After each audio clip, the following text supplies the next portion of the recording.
Her husband set the suitcase down on the wet sidewalk at 11:52 at night, right where the streetlight could catch it, right where any neighbor looking out a window would see. She was 7.5 months pregnant. No coat, no phone, no money except the $4 she found in the pocket of the coat she wasn't wearing. Just her belly, a suitcase that didn't lock right anymore, and the sound of the deadbolt turning behind her. He shut off the porch light. She heard him do it. Then she heard him laugh at something the woman on the couch had said. She walked 6 blocks in a rain that came down sideways before she saw a window with a lamp still burning. She climbed the steps. She knocked. She had no idea who lived behind that door. But the woman who opened it knew exactly who she was. She had known for years. She just never thought she'd be the one to open the door. The rain came down over Hanover Street in Richmond, Virginia, like someone up on the rooftops was emptying buckets. It was the kind of October rain that finds every gap in your clothes and settles into your bones. Cars slid past with their tires hissing. The gutters ran full and fast toward the storm drains. Simone Callahan stood on that porch with water dripping off her chin and her hands folded underneath her belly, the way pregnant women do without thinking about it. She was wearing a thin cotton dress and one shoe. The other had come off 2 blocks back, sucked into a flooded gutter, and she hadn't had the energy to go back for it. Her bare foot was gray and numb against the concrete. She knocked again, harder.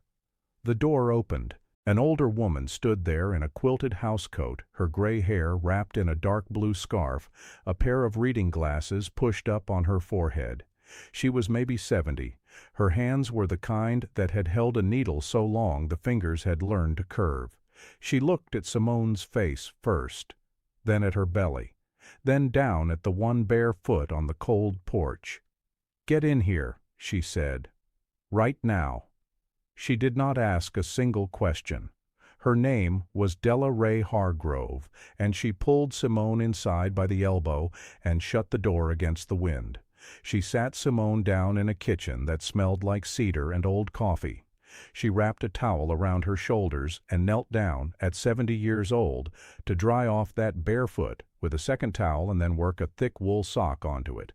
She put a kettle on a stove with one burner that clicked 3 times before it caught. She poured hot water over a bag of chamomile and pushed the mug across the table. Then she sat down across from Simone, folded her hands, and waited. The clock over the doorway read 12:19 in the morning. Simone couldn't stop shaking. It wasn't the cold anymore. The cold was leaving. It was everything underneath the cold, all of it coming loose at once, now, that she was somewhere warm and dry, and no one was watching her to see how she'd react. Her husband, Grant Callahan, had spent a long time getting ready for this night. She just didn't understand that until the suitcase hit the sidewalk.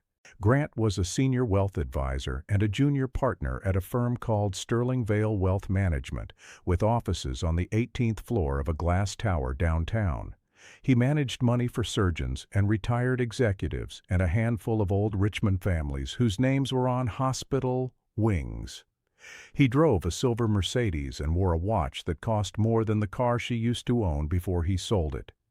He had a way of shaking a man's hand and holding his eye a half-second longer than normal, so the man walked away, feeling chosen. And for 3 years Grant had been telling everyone who'd listen that his wife didn't bring anything to the marriage. He said it to his colleagues over drinks. He said it to his mother on the phone. He said it, once, to a client's wife at a dinner party, with Simone standing 8 feet away holding a tray. That was the story he'd built his whole life on top of. And tonight he'd finally done something about it. What Grant Callahan didn't know was that Della Hargrove had spent 41 years as a seamstress in the city of Richmond. For most of those years, she'd worked in the alterations room of a bridal house called Everly and Vane, 6 blocks from where they were sitting. And in that same room, decades ago, she had worked shoulder to shoulder with another woman. A woman who could cut a pattern freehand off brown paper and make a wedding gown fall like water. A woman named Odessa Beaumont. Odessa Beaumont was Simone's grandmother. But that wasn't why Della opened the door.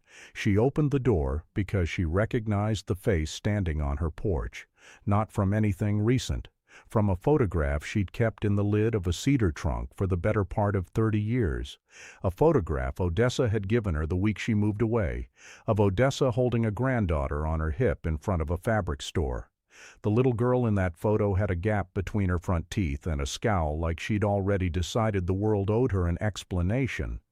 Della had looked at that photo maybe 1,000 times, and the woman dripping on her porch had that same face. Older, wet, wrecked, but the same. She didn't say any of that. Not yet. The timing was wrong, and Della had spent 40 years learning that you don't cut the fabric before you've taken the measurements. She only asked one thing. "When's that baby coming?" "6 weeks," Simone said. Her voice came out cracked. "Maybe less." Della nodded slow. She got up and went to a hall closet and came back with a flannel nightgown that smelled like cedar and a folded quilt worn soft at the corners. She set them in Simone's lap. "Room at the end of the hall's got a bed made up," she said. "You're going to sleep in it. We'll talk in the morning, and not 1 minute before." Simone opened her mouth. To thank her, to explain, to apologize for showing up like a stray at midnight on a stranger's step. Della raised one hand, palm out. Her hand was steady. Her eyes were not hard. "Morning," she said. That night, Simone slept for the first time in 11 days. She didn't wake at 3 in the morning to the weight of Grant sitting on the edge of the bed, watching her in the dark, which he'd started doing that summer. She didn't hear the small metal sound of the bedroom door being locked from the outside, a thing he'd begun in August and called a joke. She just went under, deep and heavy and dreamless, one hand on her belly and the quilt pulled up to her chin. What she didn't know was that Della sat up in that kitchen until almost 2 in the morning with the stove light on, turning a coffee mug in slow circles. And around 1:30, Della made a phone call to a woman named Corinne Alvarez. Corinne was 44 and worked as the operations coordinator at Sterling Vale, in a small office next to the wire room where every transfer in and out of every client account crossed her desk before it went anywhere. Della knew Corinne because Corinne was her late sister's daughter. Family. Della asked her one quiet question that night. The answer took 2 weeks to arrive. And when it did, it turned the whole thing over. If this story is already sitting heavy in your chest, do me a favor and subscribe before you go any further, because what these 2 women did next is the part you'll want to see coming. In the morning, Simone sat at the kitchen table with gray light coming through a window fogged with steam, and she told Della everything. Once she started, she couldn't stop, the way a river doesn't stop once the dam gives. She told her that she and Grant had been married 8 years, that when they met she was the one with the steady job, managing the front office of an orthopedic practice out on Broad Street, and he was 2 years out of school with a business card and a lot of confidence, and not much else. She told her she'd covered the rent on their first apartment for the better part of 2 years, $1,200 a month, while his commissions were still a trickle. She told her she used to sit up past midnight formatting his client presentations and proofreading his emails because he said he couldn't justify hiring anyone yet. She told her she'd cooked and hosted more client dinners than she could count. She'd learned all their wives' names and all their allergies. She'd hosted every holiday since they married, planned it, paid for half of it, cleaned up alone after everyone went home. 2 Christmases ago, she'd done a sit-down dinner for 19 of his prospects, while 5 months pregnant with a baby she later lost at 14 weeks, and Grant had introduced her to the room as "my little hostess," and not one person knew her name by the end of the night. She told Della that Grant had put everything in his name: the house out in the West End, both cars, every account except one small checking account she'd kept from before the marriage, which was the only reason she had $4 in her pocket instead of nothing. She'd asked him twice, gently, to add her to the deed. Both times he'd smiled and said, "When the timing's right, babe." And both times the timing was never right. When she got pregnant again this year, and it took, he'd told her to leave her job. He said it wasn't right for the baby to have a mother who was stressed. He said he made enough for both of them. She believed him. She quit. And the day her last paycheck cleared, the day she had no income of her own for the first time in her adult life, that was the day she became a burden. He never said it in a fight. He said it in passing, at dinner, on the phone to his mother with Simone standing right there rinsing a plate. "She doesn't really do anything anymore," he'd say, like she was a subscription he was thinking of canceling. Then there was Brooke. Brooke Ellison came into the house the first time on a Sunday in July. Grant introduced her as a new associate at the firm, someone he was mentoring. Then Brooke came back on a Wednesday, then every Wednesday, then Wednesdays and the odd Saturday. Her perfume started living on the throw pillows, sharp and floral and expensive. Simone found a receipt in Grant's coat for a gold bracelet from a jeweler on Grace Street, $3,800, and no bracelet ever appeared on Simone's wrist. When she asked about it, Grant told her the pregnancy was making her paranoid, that her hormones were writing stories that weren't there. 10 days later, Brooke wore that exact bracelet to a cookout in their own backyard and let it catch the light while she looked straight at Simone and smiled. And then Simone told her about last night. At 11:15, Grant had sat her down at the kitchen table and said, in a calm and reasonable voice, that this arrangement wasn't working and that she needed to find somewhere else to be. She thought he meant a conversation. She didn't understand he meant tonight until he handed her the suitcase. He'd had the locks changed that morning while she was at her doctor's appointment. Her key didn't work when she got home. She'd thought it was stuck. He told her she had 10 minutes to put whatever she wanted in the bag. When she asked where she was supposed to go, 7.5 months pregnant, no car, no phone, no family closer than Baltimore, he shrugged. "That's really not my problem," he said. Brooke was sitting on the couch the whole time, scrolling on her phone, not looking up. She was the one who'd suggested he turn the porch light off, so the neighbors wouldn't get an eyeful. Della listened to all of it without moving. She didn't gasp. She didn't shake her head and say, "Lord have mercy." She didn't say anything that would have made Simone feel like a sad story being performed for an audience. She just took it in, all of it, the way you take in a measurement you're going to need later. When Simone finally ran out of words, the kitchen was quiet, except for the refrigerator humming and the rain still going soft against the window. Then Della stood up. She went down the hall to her bedroom and came back carrying a cedar trunk the size of a large suitcase, the brass corners gone green with age. She set it on the floor and lifted the lid. The smell that came out of it was cedar and old cotton, and something underneath that Simone couldn't name, but her body recognized before her mind did. Inside were spools of thread arranged by color, a pincushion shaped like a tomato, a pair of shears wrapped in an oilcloth, a folded stack of brown paper patterns, dozens of them, each one covered in pencil lines and small notes in a handwriting that made Simone's breath stop in her throat. And, on top of everything, folded in tissue paper, an ivory silk bodice, half finished, with pins still holding the seam. "Your grandmother and I cut cloth in the same room for 9 years, Della said. Everly and Vane, over on Carey Street. She was the best hand I ever worked next to, and I worked next to a lot of them. When she moved back up to Baltimore to help raise you, she left this with me. Said she couldn't carry it, and she didn't trust it, to a moving truck. Said, 'Della, you hold this for my people. One day one of mine will come for it, and you'll know them when you see them.'" Della looked at Simone across the open trunk. "I opened that door last night," she said, "because I'd already seen your face 1,000 times in the lid of this trunk." Simone's hands were shaking too hard to reach into it, so Della reached in for her and lifted out the pattern on top. Written across it, in her grandmother's hand, "Bias, cut evening gown, Odessa's block, Do not lend out. In the margin, in pencil. Cut on the true bias, or don't bother. The fabric knows if you cheated. The next pattern. A wedding gown. In the margin.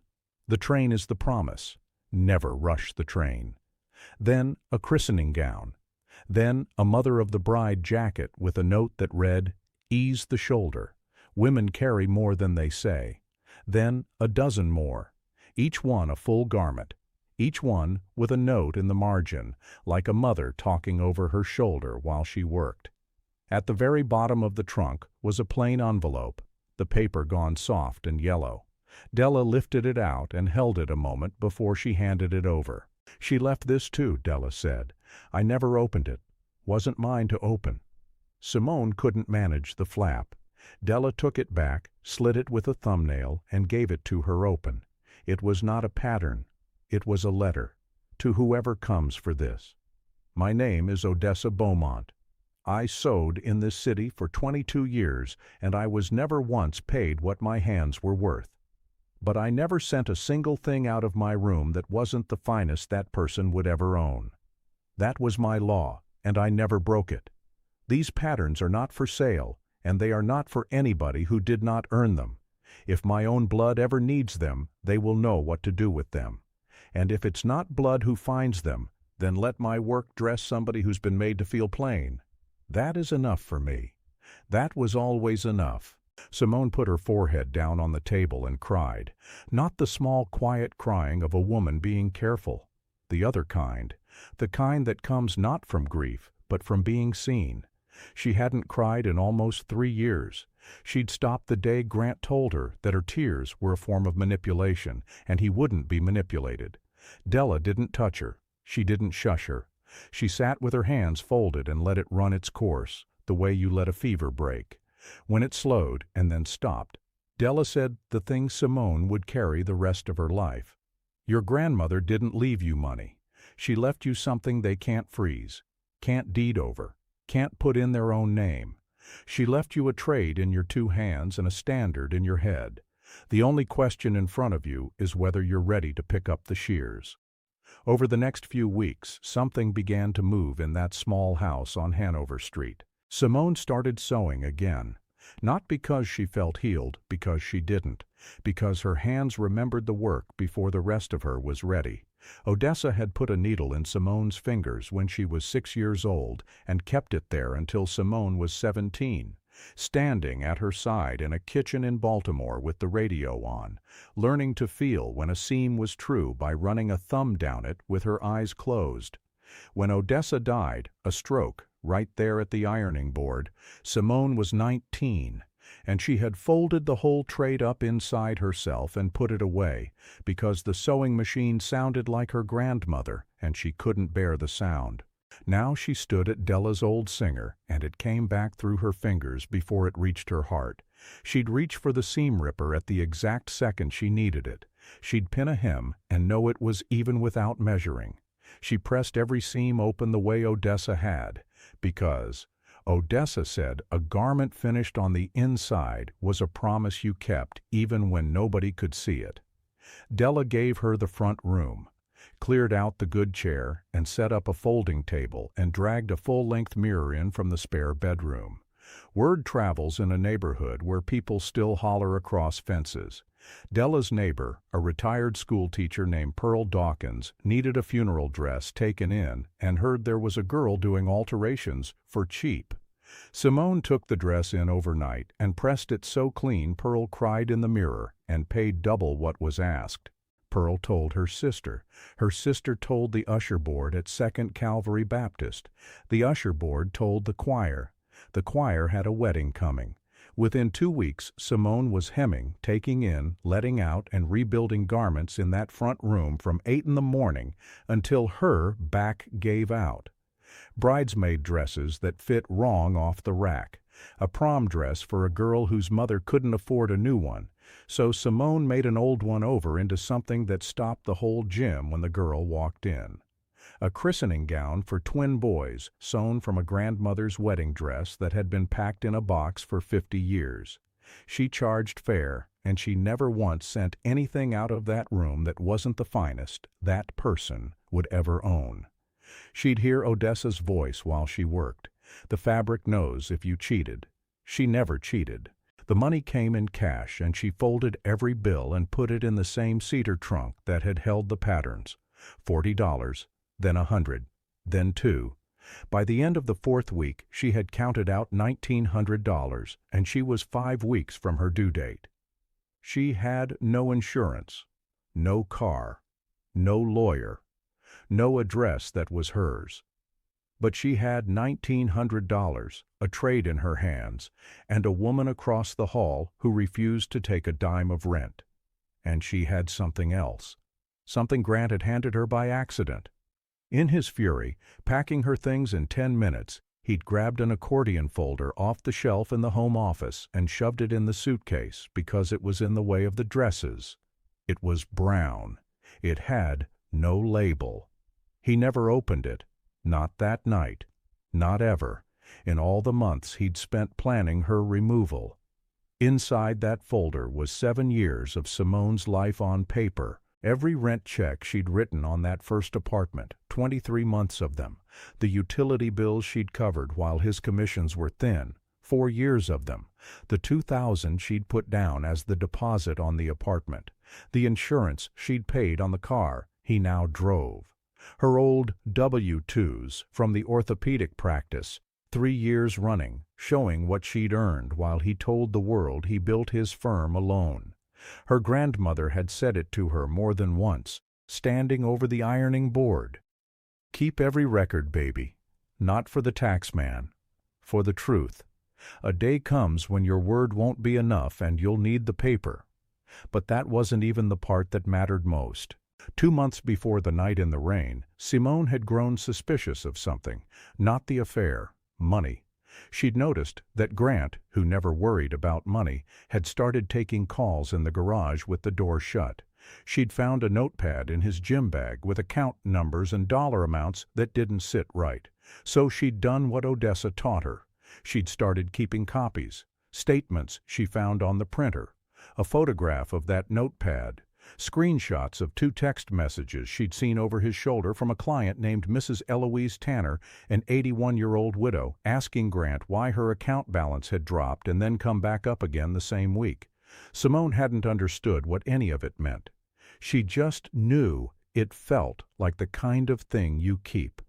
It was all in that folder, and Grant had packed it himself.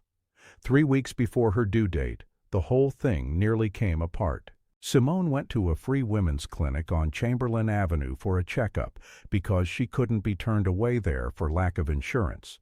But the nurse at the desk needed an ID to open a chart, and Simone's driver's license was still sitting in the fireproof box in a house she wasn't allowed to enter. She had no ID, no insurance card, no proof of an address. She didn't argue. She sat down in a plastic chair in the waiting room with both hands on her belly, and she waited because she didn't have anywhere better to be, and she was too tired to be anywhere at all. 40 minutes went by. Then a nurse midwife named Grace Adeyemi came out to call a patient and saw a very pregnant woman sitting alone with no purse, no phone, wearing house slippers 2 sizes too big that Della had lent her. Grace had been doing this work for a long time. She knew the difference between a woman waiting for a ride and a woman who had run out of places to go. She crouched down in front of Simone. "You've been here a while," she said. "Talk to me." And Simone told her. Calm, flat, no tears left. Grace stood up, went behind the desk, opened a chart under a clinic provision for exactly this, and had Simone in an exam room in 10 minutes. The baby was fine, heartbeat strong, head down. Then Grace made a phone call Simone didn't ask for, to a family lawyer named Renee Broussard, who worked half her hours for a nonprofit called Threshold Richmond that took cases exactly like this one. Renee had handled dozens of them. She knew what an unlawful lockout during pregnancy looked like. She knew what to file and how fast. Within 72 hours, Renee Broussard had 3 motions in front of the Richmond Circuit Court: a petition for emergency spousal support, a request for a protective order based on financial abuse and being put out of the home during a high-risk pregnancy, and a motion to freeze the marital assets Grant had been quietly moving into accounts with only his name on them. But Grant hadn't been idle either. He had a lawyer of his own, a slick, expensive man named Douglas Pryor, and Pryor filed a counterpetition inside of 2 days. It said Simone had left the marital home voluntarily. It said she'd been emotionally unstable throughout the pregnancy and had refused to contribute to the household for over a year. It said she'd chosen dependence and then chosen to walk away from it. And attached to it was a signed, notarized statement from Brooke Ellison. Brooke swore she'd been present that night. She swore Simone packed a bag calmly and left of her own free will. No lockout, no suitcase on the sidewalk, no rain. Just a woman who decided to go. For 3 days, Grant's version looked like the one that would win. His story was clean, and it was organized, and it came with a witness and a notary stamp. Simone's story came with no police report, no video, no text messages from a phone she no longer owned. The one neighbor who'd stood on his own porch that night and watched the whole thing happen, a retired postal worker named Walter Sims across the street, told Renee's investigator he hadn't seen a thing. He was 76. He didn't want the trouble. He locked his door and went to bed and told his wife to say the same. For 3 days, Simone sat in Della's front room and felt the old feeling come back, the one from the sidewalk. Invisible, not seen, not believed, not counted. The system that was supposed to catch her was leaning toward the man who'd thrown her out because his lie was neat and her truth was messy.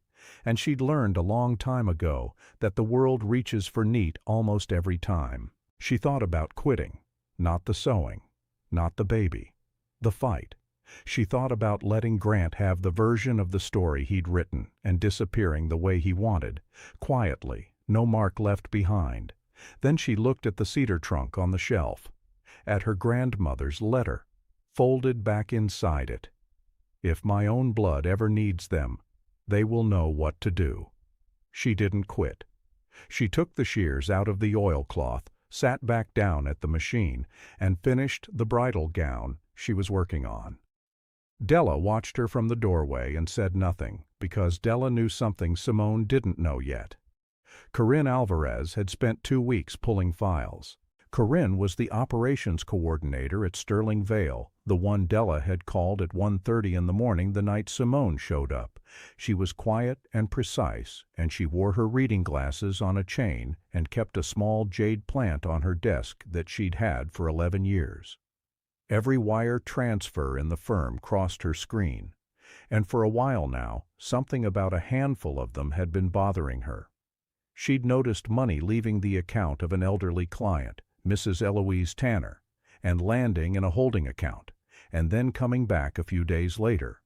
Small at first, then not small.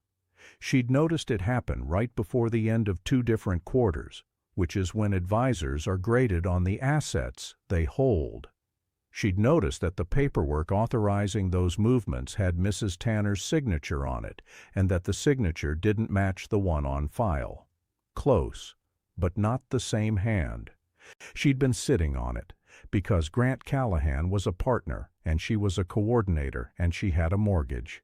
But the night her aunt called her and told her quietly what Grant had done to a pregnant woman in the rain, something in Corinne settled. She stopped hesitating. She didn't call Simone. She didn't call the lawyer. She didn't call a reporter. She printed 3 months of transfer records, circled what needed circling, and walked them into the office of the firm's compliance officer. And she put them on his desk, and she said, "You need to look at these, and you need to look at them today." The review started quiet, the way these things do. 2 people from compliance and an outside forensic accountant, no announcement, no email. They pulled the same records Corinne had pulled, and then they pulled more. Grant found out on a Thursday afternoon when his keycard stopped working at the elevator bank on the 18th floor. He tapped it against the reader 3 times. Red light, Red light, red light. A security officer he'd walked past every morning for 4 years without once learning his name came over and told him politely that his access had been suspended and he'd need to come back down. Grant stared at him. He tapped the card again. Red light. He looked at the officer's face, expecting the deference he was used to, and found something he'd never seen aimed at him before. Not anger, not even dislike. Just nothing. The officer looked at him the way you look at a name that's already been crossed off a list. The same way Grant had looked at Simone when he turned off the porch light. That was the moment Grant understood something had shifted, though he didn't yet understand what. The whole structure he'd built, the title and the access and the leverage and the smooth confidence, was still running. It just wasn't running for him anymore. It was running the other way. By Friday, the firm had suspended him, pending a full investigation into the handling of client accounts. By the following Wednesday, the North Carolina and Virginia securities regulators had both opened files. Because moving an elderly client's money to juice your quarterly numbers isn't just a firing, it's a fraud, and forging her signature to authorize it is a crime. And by Thursday, Douglas Pryor, his expensive divorce lawyer, filed a notice of withdrawal with the court and stopped returning his calls. Pryor didn't explain. He didn't have to. A man under a securities fraud investigation is not a man you want to be standing next to in a courtroom. The hearing was on a Tuesday in a courtroom on the 4th floor of the John Marshall Courts building. Renee Broussard stood at the table on the left. Simone sat behind her in a navy dress she'd made herself in 3 evenings from fabric Della bought her. Grant sat alone at the table on the right. No lawyer. He hadn't shaved. His suit was still good, but he wore it like a man wearing someone else's clothes. Renee didn't raise her voice once. She laid Simone's folder out on the table, 1 page at a time, and she read each item into the record like she was reading names off a memorial. 23 months of rent, 4 years of utility bills, the apartment deposit, the car insurance, 3 years of W-2s, $112,000 in income that Simone had earned and spent on the life this man told everyone he'd built by himself.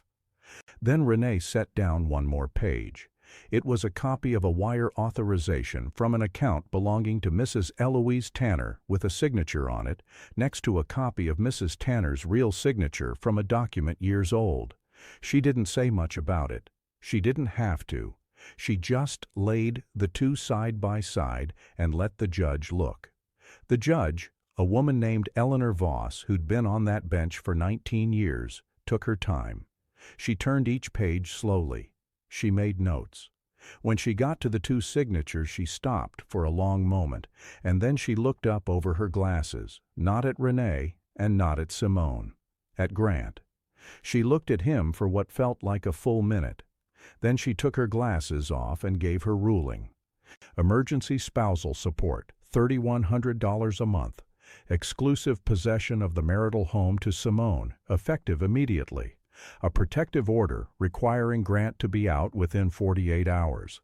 A full forensic accounting of every asset and every transfer he'd made in the previous 18 months, with the results to be shared with both the court and, she noted, with any regulatory body that requested them. Grant sat still for a long time after she finished.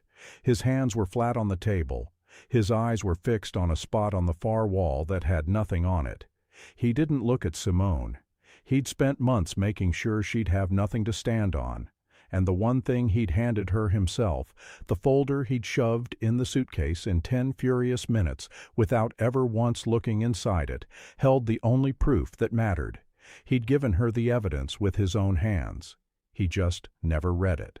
14 months later, on a bright, cold Saturday in December, a small storefront opened on a corner in Church Hill, in a building that used to be a barber shop and still had the black and white tile floor to prove it. 2 wide windows, a work table in the center. Bolts of fabric stood along one wall like books on a shelf.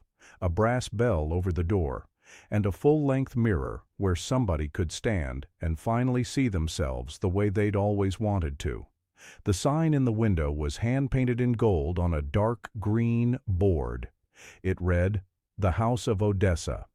Simone Beaumont stood inside that shop at 6 in the morning because she'd taken her name back, with her daughter asleep in a bassinet by the work table. The baby's name was Nia Odessa Beaumont. She was 10 months old. She had her mother's gap-toothed scowl already, though she only had 2 teeth to show it with, and she slept straight through the sound of the machine, which meant she was going to be fine in this life. The first customer through the door was Pearl Dawkins in her Sunday hat on a Saturday, because Pearl had decided the occasion called for it. She'd come to pick up a coat Simone had relined. She put it on in front of the mirror and turned once, slow. "Your grandmother would be proud," Pearl said, "and she'd tell you the left shoulder needs a 1/4 inch more ease." Simone laughed out loud from her chest. It was the first time she'd laughed like that in longer than she could measure. By the 3rd month, the House of Odessa had a 2-week wait for bridal work. By the 6th, the newspaper ran a piece in the weekend section with a photograph of Simone at the machine and a headline about the patterns that survived. By the 9th month, she'd hired 2 seamstresses and a young woman to run the front, and she paid all 3 of them more than the going rate. And she closed the shop on Sundays and Mondays so everyone could rest, because a garment finished on the inside is a promise you keep even when nobody can see it, and Simone had decided her people were part of the garment. Della Hargrove came in every Wednesday at noon. She never let Simone charge her a thing, and Simone never tried more than once. She sat in the good chair by the window, the same one she'd cleared out of her own front room 2 years before, and she inspected whatever went on the table that day, and told Simone without fail one thing she'd do differently. And Simone without fail would look at it and see that Della was right. Simone also started something she ran out of the back room on the 2nd Saturday of every month. She called it the mending room. 4 women at a time, women who'd been put out, priced out, worn down, or made to feel plain by somebody who should have known better. She taught them to sew. Not just the stitches, the standard. She said it the same way every time, the way Odessa had said it to her over an ironing board a lifetime ago. Nothing leaves this room unless it's the finest thing that person will ever own. One of the first 4 was a woman named Renata Cole, who'd come to that first class with a split lip she'd tried to cover with the wrong shade of makeup and a 9-year-old son who sat in the corner drawing houses he'd never lived in. A year later, Renata does alterations for 2 bridal shops downtown and can't take all the work she's offered. Her son draws their apartment now. It has a window with a plant in it because they have one. Another woman from the program, Denise Fowler, sews stage costumes for a children's theater across the river and taught herself to bead by watching videos at her kitchen table after her kids went to sleep. She told the newspaper the first thing Simone taught her wasn't a stitch, it was a sentence. "You're not starting over," Simone had told her. "You're starting from everything your hands already know." On the wall by the work table at the House of Odessa hangs a framed photograph, black and white, gone a little soft with age. A woman in an apron stands in a cramped alterations room with a tape measure around her neck and her hands on her hips. She isn't smiling.